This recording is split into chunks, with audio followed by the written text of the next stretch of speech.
আয়েশা থেকে হাদিসটা বর্ণিত হয়েছে।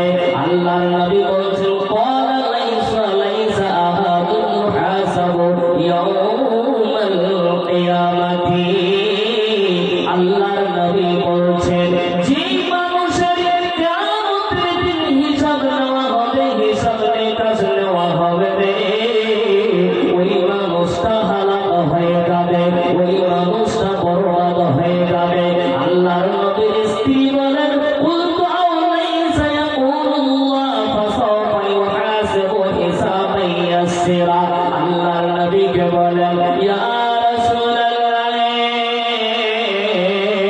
আল্লাহর নবী গো, মুমিনদের কি সেদিন কষ্ট হবে?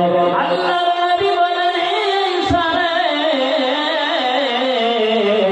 সেদিন মুমিনের হিসাব আল্লাহ নেবে, সেদিন মুমিনের হিসাব খুবই সহজভাবে হবে, খুবই মুখামুখি হিসাবে হবে, তাদের কোনো অসুবিধা হবে না। আল্লাহর নবী বলেন ফাকালা ইন্নামা যালিকাল আমাদ ওয়ালাকিন্না নুকিসু ফি হিসাবি আহলিকুম। আল্লাহর নবী বলেন আয়েশা রে,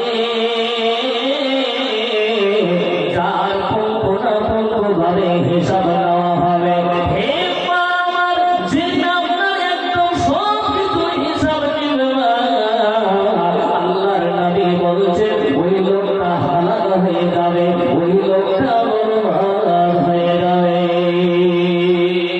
কে কে আল্লাহর কাছে হিসাব দেবেন? একটা হাত খাড়া করে দেখান তো দেখি।